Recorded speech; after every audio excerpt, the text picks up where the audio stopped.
Sir RTO గారు చిన్నదే కొంచెం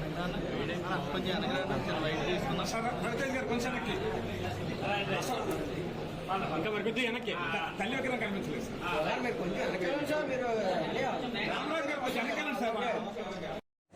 అల్లూరి సీతారామరాజు జన్మించిన ఇల్లు ఇదేనండి, పాండ్రంగి గ్రామం.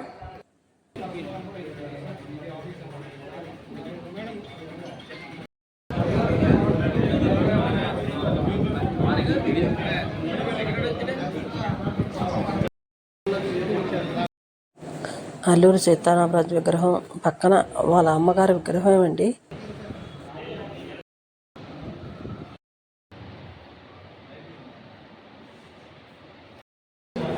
అల్లూరి సీతారామరాజు పుట్టిన ఇల్లు అండి ఇది. చూడండి, కాకపోతే కొంచెం రీమోడల్ చేశారు. ఓల్డ్ ఇల్లుని అంతంగా తయారు చేశారండి చక్కగా. బయట చెక్క పచ్చగా ఉందండి వాతావరణం అంతా.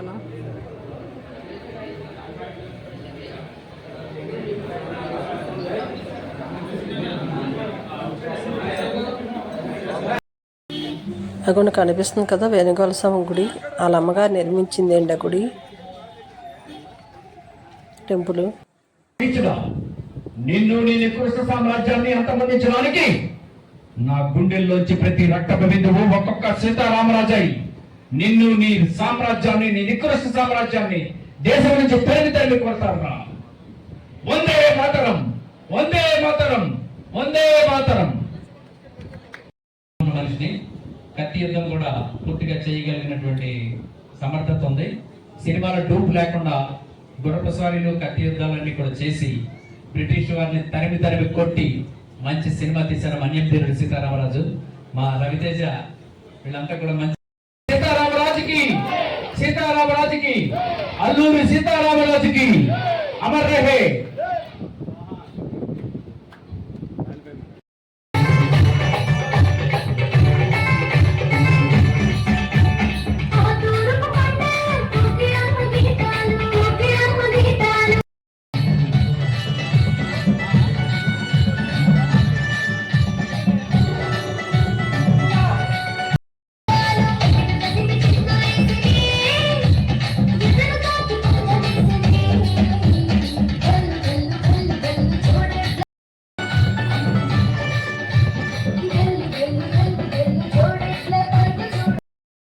జానపదం, అలాంటి జానపదానికి సంబంధించిన ఒక పాట మా పిల్లలు రెండమ్మా అందరూ రండి.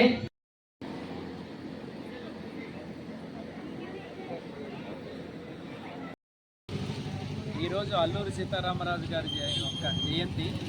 అల్లూరి సీతారామరాజు గారి జయంతి సందర్భంగా మేము పాండ్రంగి గ్రామం రావడం జరిగింది. ఆయన జన్మస్థలం అయినటువంటి పాండ్రంగి గ్రామం వచ్చి అల్లూరి సీతారామరాజు గారికి పూలమాలలు వేసి చక్కగా ఈ కార్యక్రమంలో పాల్గొన్నాను నేను. ఈరోజు మన్యం ధీరుడు సీతారామరాజు అనేటువంటి సినిమా ట్రైలర్ రిలీజ్ కూడా మేము అల్లూరి సీతారామరాజు విజ్ఞాన కేంద్రంలో ప్రముఖులతో ఓపెన్ చేయబడుతుంది. ఈ సినిమా సీతారామరాజు గారి యొక్క యథార్థ గాథను నిర్మించడం జరిగింది. ఆ సినిమాలో హీరోగా మరియు నిర్మాతగా నేనే ఉన్నాను. సినిమాను హిమాచల్ ప్రదేశ్ దగ్గర నుండి మన తెలుగు రాష్ట్రాల వరకు కూడా వివిధ ప్రాంతాలను షూటింగ్ స్థలాలుగా ఎంచుకున్నాం.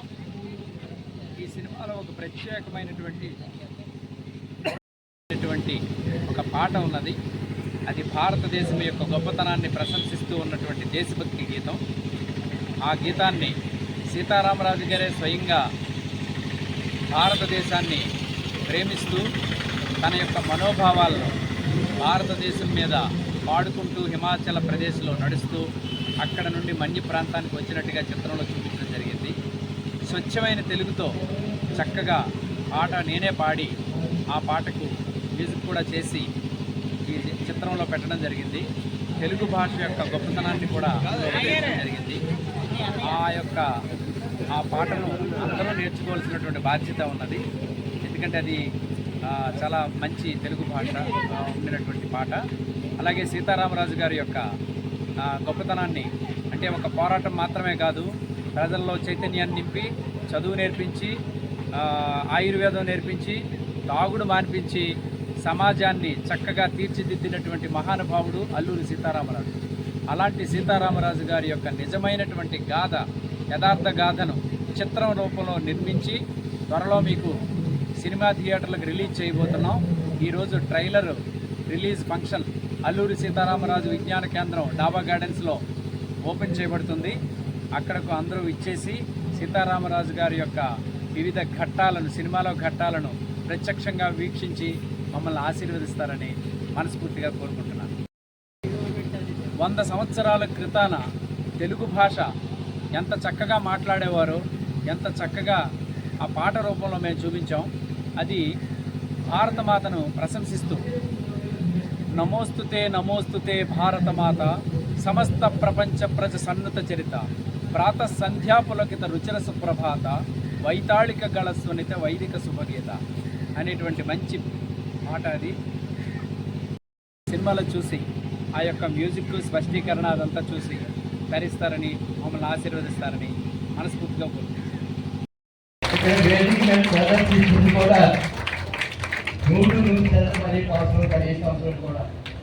అలాగే వేదిక మీద కౌన్సిల్ కార్యక్రమం ఈ సభను ఉద్దేశించి మాట్లాడడానికి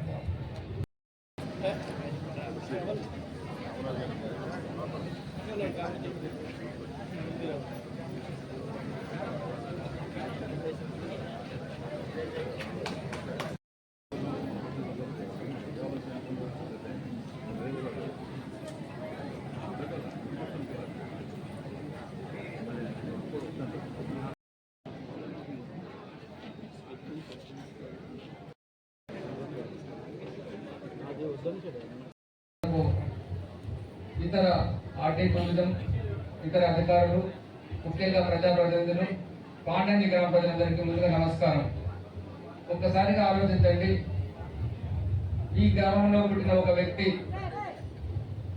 ఈరోజు భారత స్వాతంత్ర సంగ్రామంలో పోరాడి దేశవ్యాప్తంగా గుర్తింపు పొందడం అనేది చాలా గర్వకారణం.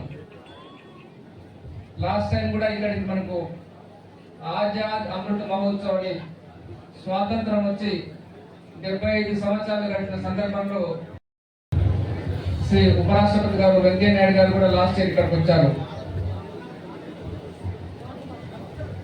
ఇంతకుముందు సీతారామరాజు గారిని ఓన్లీ మనం ఆంధ్రప్రదేశ్ చరిత్రలో చదువుకునే వాళ్ళం.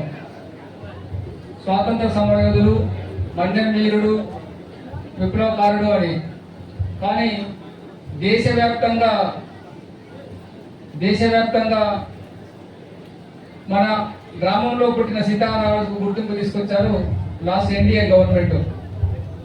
భీమవరంలో మోడీ గారు రామరాజు గారి స్మారక చిహ్నాన్ని కూడా సందర్శించారు. సో ఒక కుగ్రామంలో పుట్టిన వ్యక్తి అంచెలంచెలుగా స్వతంత్ర భావాన్ని పుణికిపుచ్చుకొని ఎలా దేశం కోసం పోరాడాడో ఒక మనకు స్ఫూర్తిదాయకము. ఎందుకు ఇలాంటి జయంతులు చేస్తామంటే పిల్లల్లో అలాంటి స్ఫూర్తిదాయకము నింపాలని, అలాంటి పోరాటి పట్టిన ఉండాలని. చాలా పేదరికంలో ఉన్న వ్యక్తి, కష్టాలు పడి చదువుకున్నారు, ఎన్నో ఇబ్బందులు గురయ్యారు.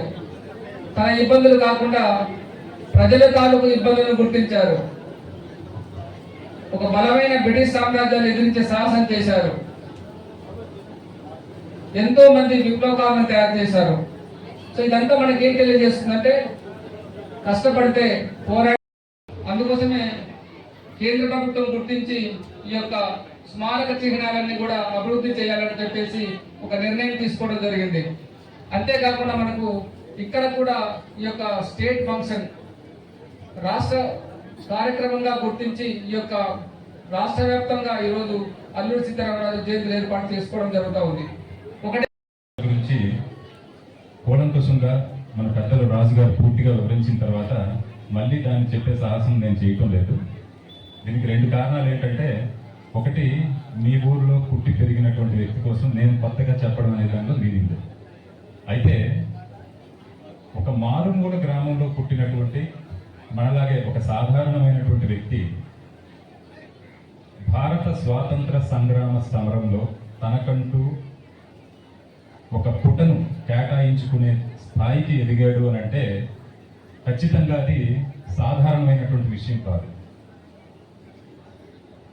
దాని వెనకతల అతను ఉండేటటువంటి కృషి కానీ, తల్లిదండ్రుల నుంచి నేర్చుకున్నటువంటి విలువలు కానీ, ఆయన ప్రాక్టీస్ చేసినటువంటి విద్య కానీ, ఇవన్నీ కూడా ఆ స్థాయికి ఆయన్ని ఎదిగేలా చేశాయి. ఇప్పుడు ఆర్డీఓ గారు ఇందాక చెప్పినట్టు అసలు ఈ బర్త్ యానివర్సరీలు కానీ, సంస్మరణ దినోత్సవాలు కానీ ఎందుకు జరుపుకుంటాం మనం? వాళ్ళ యొక్క స్ఫూర్తిని భవిష్యత్ తరాలకి తెలియజేస్తూ వాళ్ళు మనకిచ్చినటువంటి ఆ విలువలని మరిన్ని తరాల పాటు కొనసాగించాలి, ఆ వారసత్వాన్ని 10 కాలాల పాటు కొనసాగించాలనే ఒక సదుద్దేశంతో ఇవన్నిటిని మనం జరుపుకుంటాం. సో ఈ అల్లూరి సీతారామరాజు గారిలో నాకు నచ్చినటువంటి కొన్ని ముఖ్యమైనటువంటి క్వాలిటీస్ మీకు చెప్పి ముగించేస్తాను. ముందుగా ఫియర్లెస్నెస్ అంటారు, అంటే భయం లేకపోవడం. ఈ ప్రోగ్రామ్ ఇంచుమించు ఇప్పుడు 500 మంది 1000 మంది ప్రజల ముందు నిలబడి మాట్లాడాలంటే చాలా మందికి భయం. కానీ ప్రోగ్రామ్ స్టార్టింగ్లోనే చిన్నపిల్లలు, మేబీ 6, 7, 10వ తరగతి లోపల ఉండేటటువంటి పిల్లలు అసలు భయం లేకుండా స్వాగతం పలకడంతో పాటు గల్లు గల్లు మన ఏదో జోడెడ్ల తాలూకు సంబరాలు కూడా మనందరికి చూపించారు. ఒకటే మనకు వెనకలాగుతుంది ఏంటంటే భయం. సో సీతారామరాజులో ఆ భయం లేదు. ఒక్కసారి ఆలోచించండి, ఆ రోజుల్లో సీతారామరాజును వెతికి పట్టుకోవడం కోసం బ్రిటిషర్స్కి అయిన ఖర్చు ఎంతో తెలుసా? 4 మిలియన్ల రూపాయలు. అంటే అప్పట్లో 40 లక్షలు, అంటే ఇప్పుడు ఎన్ని కోట్లో ఊహించుకోండి. ఒక సాధారణమైనటువంటి మనిషి, కేవలం 27 ఏళ్ల వయసు ఉండేటటువంటి కుర్రోడు మరి ఆ స్థాయికి వెళ్ళాడు. రవి అస్తమించినటువంటి సామ్రాజ్యం, ప్రపంచంలో ఏ దేశమైనా బ్రిటిషర్స్ వైపు చూడాలంటే గడగడలాడేవి ఆ రోజుల్లో. అలాంటి ఒక రవి అస్తమించినటువంటి సామ్రాజ్యానికి ఎదురెళ్ళాలంటే ఎంత ధైర్యం ఉండాలి, ఎంత భయం లేనితనం ఉండాలి. అది సీతారామరాజుని ఆ స్థాయికి తీసుకువెళ్ళింది. అదే ఆయనకి ఆ స్థాయికి పట్టుకొని వెళ్ళింది. రెండోది నాయకత్వ పటిమ. ఎవరండి నాయకుడు అంటే? ఆర్డర్స్ ఇచ్చి మనకి పని చేయమనేవాడా? మనం పని చేస్తుంటే కరెక్ట్గా చేస్తున్నారా లేదా కూర్చొని చూసేవాడా? తను పని చేసి చూపించేవాడు. దీనికి ఒక ఎగ్జాంపుల్ చెప్తాను మీకు. అల్లూరి సీతారామరాజు మన్యంలో పోరాటం చేస్తుండేటప్పుడు ఒక గ్రామ ప్రజలు ఒక 10 మంది 20 మంది వచ్చి బ్రిటిషర్స్ తాలూకా దాష్టీకం మా మీద విపరీతంగా పెరిగిపోతుంది, మమ్మల్ని రక్షించండి అని చెప్పేసి ఈయనకు చెప్పడం జరుగుతుంది. నిజానికి అప్పుడు సీతారామరాజుతో 4 మాత్రమే అనుచరులు ఉండేవారు. Very beginning of his battalion అన్నమాట. సో ఈ 5 కలిసి బ్రిటిషర్స్ని ఎదిరించగలరా అని ఆలోచించలేదు ఆయన. సరే, నేను మీ ఊరికి అండగా ఉంటాను, రండి వెళ్దామని చెప్పేసి బ్రిటిషర్స్కి ఎదురెళ్ళి పోరాడతారు. 5 అవతల వైపు బ్రిటిషర్స్ అసంఖ్యాకంగా ఉన్నారు. మొత్తానికి యుద్ధం జరిగింది. యుద్ధంలో పాపం సీతారామరాజు గాయపడ్డాడు, పడిపోయాడు కింది. అంతవరకు మమ్మల్ని రక్షించండి అని వచ్చినటువంటి ప్రజలు ఒక్కొక్కడు ఒక్కొక్క సీతారామరాజు అయితే తిరిగి ఎదురు తిరిగారు. వాళ్ళు ఎదురు తిరిగి బ్రిటిషర్స్ ని ఆ ఊరి నుంచి తరిమి కొట్టారు. ఎంతవరకు తెలుసా? మళ్ళీ స్వాతంత్రం వచ్చేంత వరకు ఆ గ్రామం వంక చూడనంత వరకు. అది నాయకుడు అంటే. ముందుండి పోరాడే మనిషి, పోరాటం ఎలా ఉండాలో నేర్పించే మనిషి. అటువంటి నాయకత్వ లక్షణాలు సీతారామరాజుకి కోకొల్లలు ఉండేవి. అందుకే అంత చిన్న వయసులోనైనా అంత పెద్ద రంప ఉద్యమాన్ని చేయగలిసాడంటే కారణం ఆయనకుండే నాయకత్వ లక్షణం. ఆయన సొంతం తెలుగు మాత్రమే కాకుండా తెలుగు, ఇంగ్లీషు, సంస్కృతం, హిందీలో అనర్గళంగా మాట్లాడగలిగేటటువంటి వ్యక్తి సీతారామరాజు. ఎందుకంటే ఒక విప్లవాన్ని ముందుంచి నడిపించాలంటే కమ్యూనికేషన్ స్కిల్స్ చాలా ఇంపార్టెంట్. విద్యార్థులందరూ నేర్చుకోవాల్సింది అదే. నీ మనసులో, నీ బుర్రలో ఎన్ని తెలివితేటలున్నా నువ్వు మాట్లాడే తీరుని బట్టే నీ తెలివితేటలను అంచనా వేస్తాను. సో అద్భుతమైనటువంటి ఈ వ్యాఖ్యానం, మాట్లాడేటటువంటి తీరు సీతారామరాజు సొంతం. అందుకే సీతారామరాజును పట్టుకోవడానికి ఎవరైనా తెల్లవాళ్ళు ప్రయత్నించిన తర్వాత సాధ్యమైనంత వరకు ఆయన మాట్లాడనివ్వకుండా ఉంచేదానికి ప్రయత్నం చేసేవారు. ఎందుకంటే ఆయన మాట్లాడితే శత్రువులు కూడా ఇన్స్పైర్ అయిపోయేవారు. అంతే కదా, ఆయన చెప్పిన చిన్నపిల్లడు చాలా కరెక్ట్ గా చెప్పాడు, మనం చేస్తున్న తప్పేమో అనిపించేసేవాడు. అందుకే ఆయన మాట్లాడనివ్వకుండానే మ్యాక్సిమం ఉంచేవారు. అంత అద్భుతమైనటువంటి ప్రజ్ఞా పాఠవాలు సీతారామరాజు సొంతం. దీనికి ఒక ఎగ్జాంపుల్ ఏంటంటే, మీకు ఇందాక చెప్పినట్టు రంపలో ఉద్యమం జరుగుతుంది. సీతారామరాజు అనుచరులందరూ కూడాను మన్యంలో వాళ్ళకి చాలా సీక్రెట్ ప్లేసులు తెలుసు కాబట్టి వాటిలో దాక్కుంటూ బ్రిటిషర్స్ మీద యుద్ధం చేస్తూనే ఉన్నారు. ఇలాంటి కాలంలో ఒకరోజు ఊళి అనేటటువంటి ఒక అధికారి మన్యం గుండా వెళ్తున్నాడు అతను కారు మీద. మాలా సడన్ కారు పాడైపోయింది, మధ్యలో ఉండిపోయాడు. ఇదే సమయంలో సీతారామరాజు సైన్యం అంతా కూడా వాళ్ళని చుట్టుముట్టారు. ఏమన్నా ఉందా, ఇంకా వెతుకుతున్న తీగ కాలికి దొరికినట్టు అలా దొరికితే ఎవరైనా వదిలేస్తాము మనం? ఏం చేస్తాం? వెంటనే పట్టుకుంటాం కదా. సీతారామరాజు గారు ఏం చేశారో తెలుసా? అల్లుడికి మర్యాద చేసినట్టు ఆయన్ని మర్యాద చేసి కారు రిపేర్ చేయించి, రాత్రికి వసతి ఇచ్చి, భోజన సౌకర్యం ఇచ్చి, వెళ్ళిన తర్వాత వెళ్లే ముందు వాళ్ళకు ఒక లెటర్ చేతిలో పెట్టాడు. 4 లైన్స్ రాసున్నాయి ఆ లెటర్లో. ఏమి రాసున్నాయో తెలుసా? మేము అనుకుంటే మిమ్మల్ని చంపేయచ్చు, అంతే కదా. పక్కాగా వచ్చి పులి బోన్లోకి ఎంటర్ అయితే పులి ఎదుగుతుందా? సో మేము చంపేయచ్చు, కానీ ట్రూ స్పిరిట్ ఆఫ్ ఇండియా, భారతదేశం యొక్క నిజమైన స్ఫూర్తిని మీకు తెలియజేసే ఉద్దేశంతో మిమ్మల్ని ఉదిర్పు పెడుతున్నాం. మిమ్మల్ని చంపడం మా ఉద్దేశం కాదు, మా దేశానికి స్వాతంత్రం తేవడమే మా తాలూకు ఉద్దేశం అని రాసిపెట్టాడు. చూడండి, ఎంత గొప్ప మనసు ఉంటే గానీ ఆ పని చేయలేరు. శత్రువు ఎదురుగా దొరికితే వదులుతామా? అలాంటి వ్యక్తికి అన్ని మర్యాదలు చేసి పంపించాడంటే అంటే అక్కడ దాని వెనకతలో ఒక స్ట్రాటజీ ఉంది. అంటే ఆ అధికారి ఖచ్చితంగా ఎంత భయపడి ఉంటాడో ఆలోచించండి. ఆ క్షణంలో వీళ్ళు చేసిన ట్రీట్మెంట్కి ఆశ్చర్యపోయిపోయాడు. సో అటువంటి ఒక అద్భుతమైనటువంటి హ్యుమానిటీ వాల్యూస్ కలిగినటువంటి వ్యక్తి అల్లూరి సీతారామరాజు. మన గ్రామానికే చెందిన వాడై ఉండడం నిజంగా మన అదృష్టం అని చెప్పుకోవచ్చు. కానీ ఆయన తెలియదు. ఆయన ఆటోబయోగ్రఫీ గురించి మన రాజుగారి కంటగా ఎక్కువ తెలిసిన వాళ్ళు ఎవరు లేరు. అలాగే ఆయన సినిమా చరిత్ర అంతా మా ఆర్డీ గారు ఆల్రెడీ చెప్పేశారు, ఆర్డీఓ గారు కూడా చెప్పారు. ఒకటే, మనం ఆయన పుట్టిన ఈ గడ్డ, పులి బిడ్డ అల్లూరి సీతారామరాజు. ఆ మాట వింటేనే మన హృదయాల్లో ఒక ఉత్తేజం నింపుకుంటున్నాం. స్కూల్ పిల్లలు ఎవరిని అడిగినా కూడా ఏదైనా స్కిట్ చేయండి రా బాబు అని అడిగితే ఫస్ట్ అల్లూరి సీతారామరాజు వేషం వేసుకొని వస్తారు. అంటే పిల్లల్లో కూడా అంత హృదయాల్లో ఆయన నిండిపోయి ఉన్నారని మనకి తెలుస్తూ ఉంది. ఆయన అనేక శాస్త్రాలు చదివారు, అనేక పుస్తకాలు కూడా రాశారు. జ్యోతిష శాస్త్రం, వాస్తు శాస్త్రం, సాహిత్య వేదం అన్నీ చదివారు ఆయన. 11 ఏళ్ళప్పుడే తండ్రి చనిపోవడం, ఆయనలో ఒక రెబలిస్టిక్ నేచర్ తయారైంది. 11 ఏళ్ల వయసులో 5వ తరగతి చదువుతుండగా టీచర్ని ఎదిరించిన వ్యక్తి ఆయన. అంటే అప్పట్లోనే ఆయనకి అంత అలాంటి భావాలు ఉండేవి, ఎదిరించే భావం, భయం లేని తనం. ఉత్తర భారతదేశంలో కూడా వెళ్ళి అక్కడ ఉన్న మన్యం ప్రజలకు కూడా ఆయన ఎంతో తోడుగా నిలబడడం జరిగింది. మరి బద్రీనాథ్, హరిద్వార్, హిమాలయాలు కూడా ఆయన సందర్శించారు.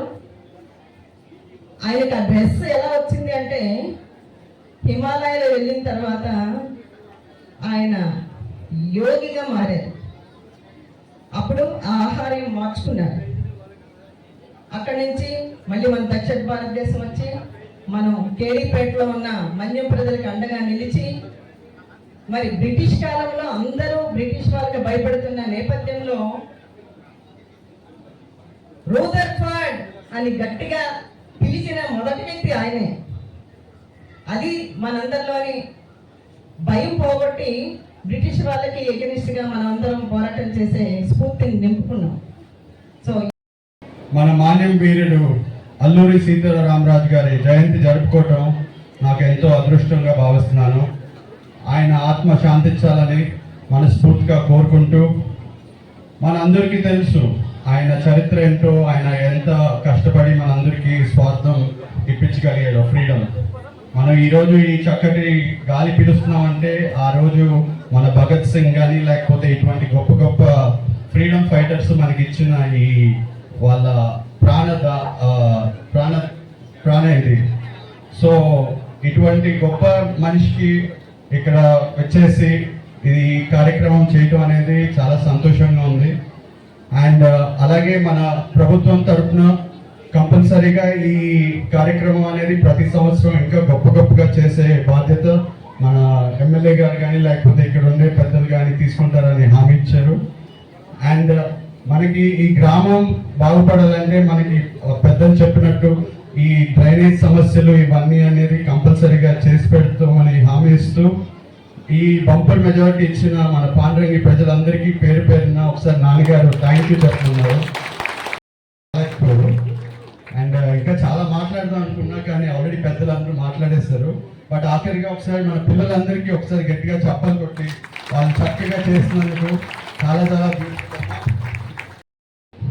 Thank you very much sir. మీకు ప్రత్యేకంగా మేడం గారు చెప్పినట్టు భయం లేకుండా అలాగే ఆ ముందు ఆలోచన ఉండే ఆ బాధ్యత మన పిల్లలందరికీ నేర్పించాలని కోరుకుంటున్నాను. Thank you sir.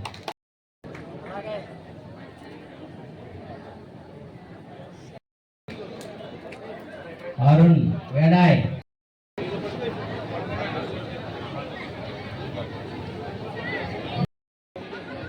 Kho kho team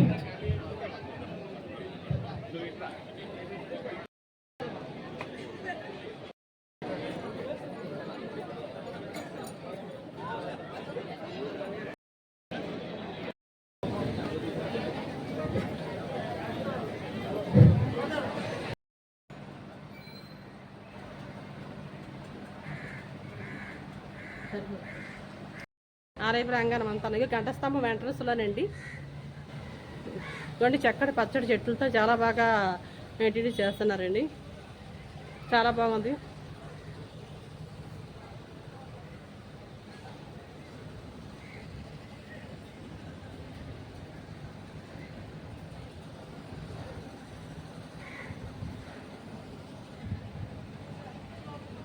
అగోండి ఇక్కడ నుంచి కనబడుతుంది కదా, ఎదురుగుంట అదేనండి ఆయన పుట్టిన ఇల్లు. మనం అక్కడికి వెళ్దాము. ఇదిగోండి అల్లూరి సీతారామరాజు వాళ్ళది మదలో ఉండేటప్పుడు లభించిన నుయ్యి అండి. ఇది పాతకాలపు నుయ్యి. ఇది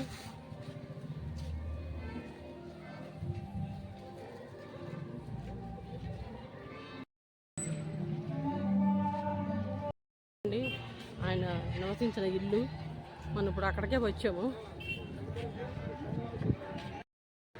ఇదిగోండి ఆయన పుట్టిన ఇల్లు. ఇది పాండ్రం గ్రామంలో ఉన్న హౌసు. కొంచెం రీమోడల్ చేసి తయారు చేశారు.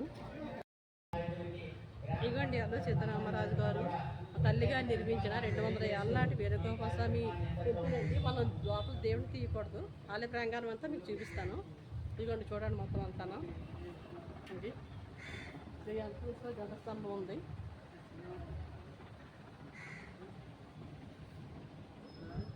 ఇది అంతా టెంపుల్ ఆవరణ అండి. చాలా బాగుంది పచ్చగాన. మీరు కూడా చూడండి.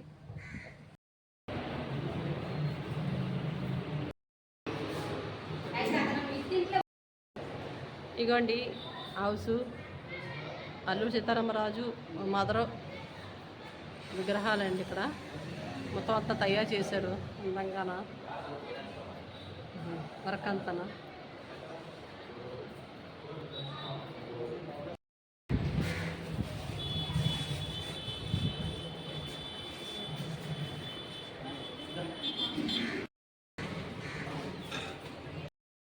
ఇటువంటి గ్రామం అంగన్వాడీ భవనం అండి. ఇది ఇగో ఇదంతా గ్రామం అండి, పాండ్రంగి గ్రామం. ఇది కమిటీ హాలు.